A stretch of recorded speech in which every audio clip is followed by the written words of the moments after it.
ज़रूरी नहीं कि जिस सेटअप को हम फॉलो करते हैं, मार्केट हमें उस सेटअप पर डेली डेली ट्रेड दे, है ना? कभी-कभार हमें मार्केट के मूड माहौल के अनुसार भी बदलना पड़ता है और अपनी कई बार स्ट्रैटेजी भी चेंज करनी पड़ती है। स्ट्रैटेजी चेंज करना आसान तो नहीं होता लेकिन उतना मुश्किल भी नहीं होता, है ना?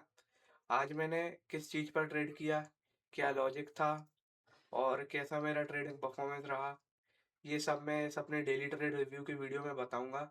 और अभी हम अपने ट्रेड के राउंड सबसे पहले बेसिक इन्फॉर्मेशन लेंगे। वो बेसिक इन्फॉर्मेशन मेरे लिंक्डइन के पोस्ट से है ना?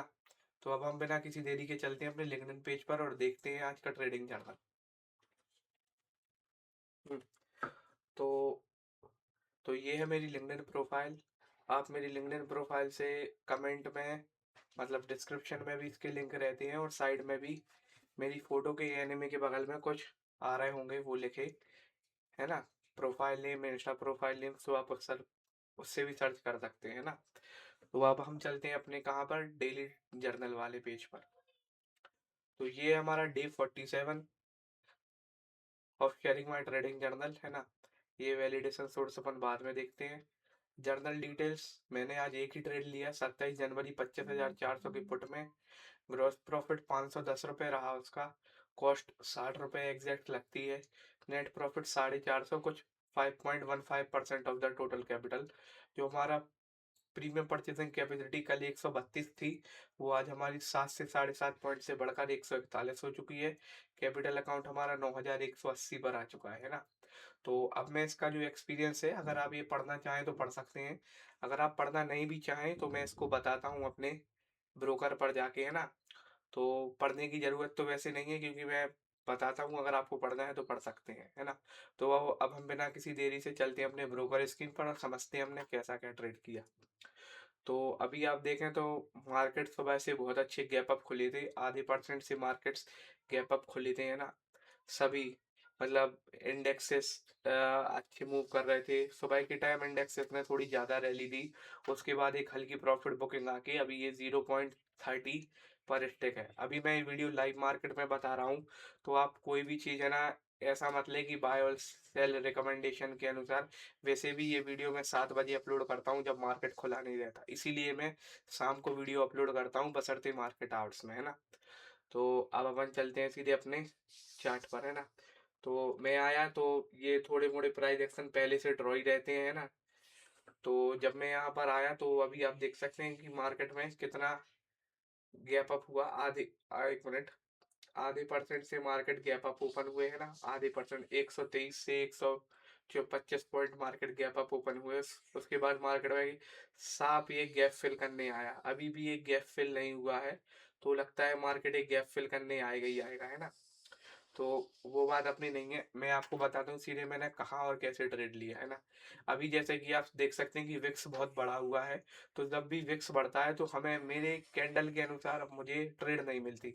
मैं क्या करता हूँ, अगर कैंडल 25 पॉइंट के अंदर है तो मैं इसमें ट्रेड लेता हूँ, अगर कैंडल 25 पॉइंट के अंदर नहीं है तो मैं ट्रेड नहीं लेता। सिंस विक्स बहुत बड़ा हुआ है तो एवरेज कैंडल ही अपनी 30 से 35 पॉइंट की बन रही है, तो उसमें ट्रेड लेना पॉसिबल नहीं होता है। तो मैंने यहाँ छोटा सा मार्केट बिहेवियर पर एक स्कैल्प किया। वो स्कैल्प हार्डली 30 to 40 सेकेंड चला होगा और उसमें मुझे प्रॉफिट हुआ, है ना? ये मैं बताता हूँ कैसे। सबसे पहले जब भी आप किसी चीज पर ट्रेड करते हैं और बहुत सारे दिन हो गए, बहुत सारा आपको समय हो गया उस स्ट्रेटजी के साथ, तो जब भी आप डेली डेली मार्केट देखते हैं तो आपको एक मार्केट बिहेवियर उस स्ट्रेटजी के बारे में समझ में आ जाता है ना? वो मैं आपको डिपिक्ट करता हूँ कैसा। देखिए, अभी मैं बताता हूँ, इस टाइम ईएमए में बहुत गैप था, कुछ 36 से 37 पॉइंट का गैप था, है ना? और 15 मिनट के टाइम फ्रेम पर, 15 मिनट के टाइम फ्रेम पर एक संकेत था। जब मैं ट्रेड कर रहा था तो ये कैंडल इस साइड बनी हुई थी, है ना? यहाँ पर ये कैंडल थी। तो मुझे लगा कि भाई यहाँ तक तो कैंडल आएगी क्योंकि ईएमए में गैप था। तो जब भी ईएमए में 5 मिनट के टाइम फ्रेम पर ईएमए में गैप होता है तो 90% ऑफ द टाइम मार्केट उस ईएमए को रिस्पेक्ट नहीं करता है। इसलिए वो 15 ईएमए पर आता है, भले ही इस साइड इसने इसको भी रिस्पेक्ट नहीं किया, लेकिन मेरा व्यू क्या था कि ये यहाँ पर टच करने आएगा और आया भी, है ना?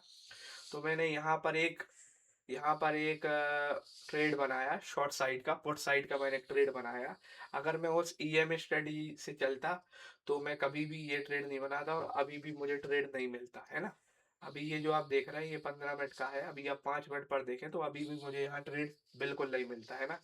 मिलता अगर यहाँ पर, लेकिन एक मिनट देखो आप, यहाँ पर भी एक कैंडल कितनी 48 पॉइंट की कैंडल। बोला ना कि विक्स बहुत हाई है तो कैंडल बहुत बड़े बड़े बनते हैं।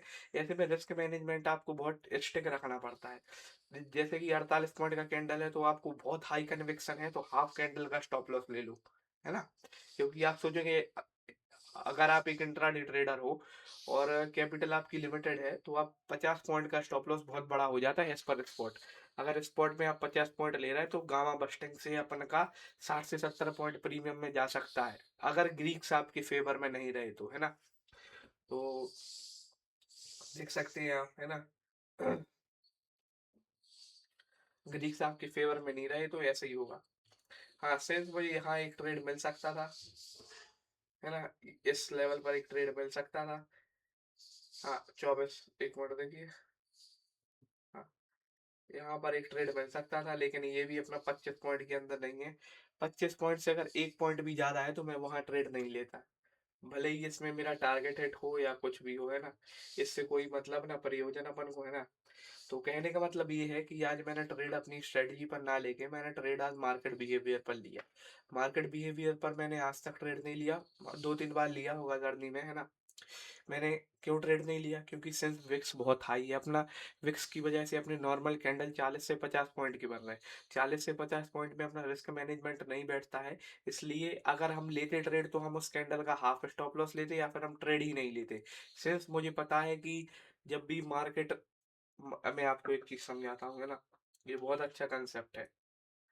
पेंट, पेंट, हाँ। एक बहुत सही कंसेप्ट है वो मैं बताता हूँ आपको, है ना। पेंट खुल रहा हुआ है। देखिए खुल गया। होता क्या है कि मार्केट में मान लीजिए ये हमारी कैंडल्स हैं, है ना। ये हमारी बहुत बहुत सारी कैंडल्स हैं, कैंडल्स हैं, ठीक है।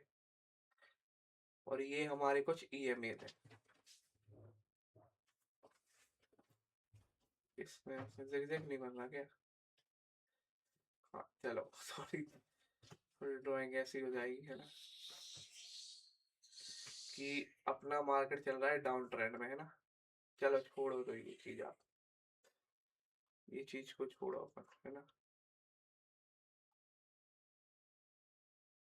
छोड़ो ये चीज को छोड़ो।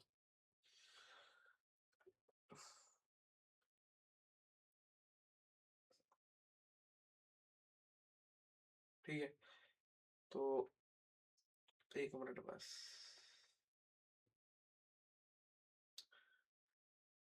चलो ठीक है,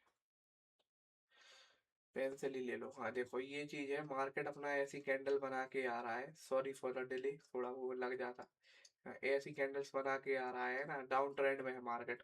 और मार्केट आपको ऐसा लग रहा है ना, ठीक है, ऐसा। उसके बाद मार्केट में एक स्टीप कर्व आया, है ना, स्टीप कर्व आया, ठीक है।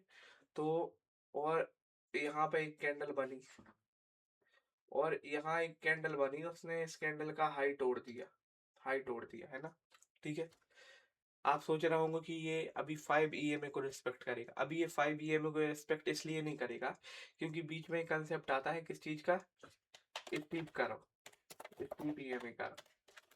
इसको 90% ऑफ द टाइम मेरी स्ट्रेटजी के अनुसार ईएमए रिस्पेक्ट नहीं करता, ये है ना क्या करता, इसकी इसकी बारी मेजोरिटी 15 मिनट के ईएमए को रिस्पेक्ट करता है ना।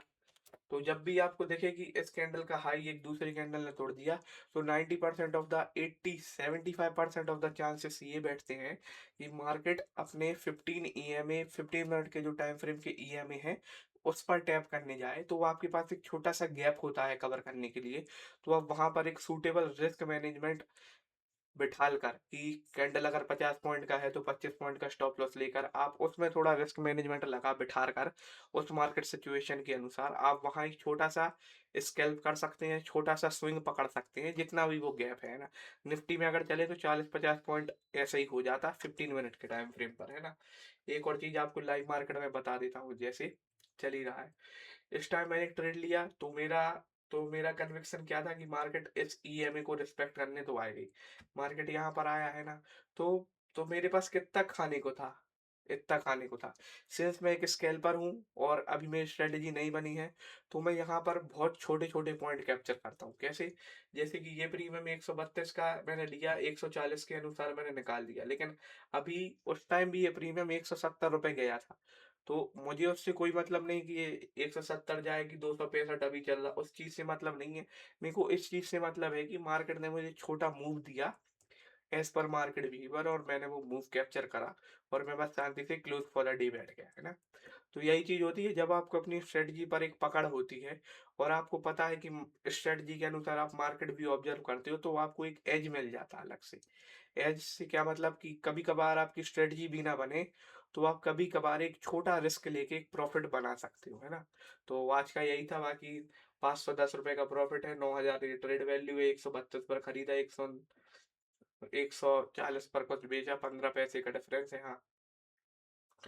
तो बस, है ना? हो गई ये बात अपनी। तो कहने का मतलब यही है कि आपको अपनी स्ट्रेटजी ज़्यादा बेहतर है। हर एक स्ट्रेटजी हर एक मार्केट में नहीं चलती है। कभी-कभार कुछ एक्सटर्नल फैक्टर्स आ जाते हैं जैसे जियोपॉलिटिकल, कुछ और टेंशन्स वगैरह, है ना? तो होप आप लोग को ये वीडियो समझ में आया। अगर वीडियो समझ में आया तो वीडियो को लाइक करें, चैनल को सब्सक्राइब करें एंड डेली वीडियो आती रहेंगी जब-जब हम ट्रेड करेंगे, है ना? तो this is Aditya Jain signing off.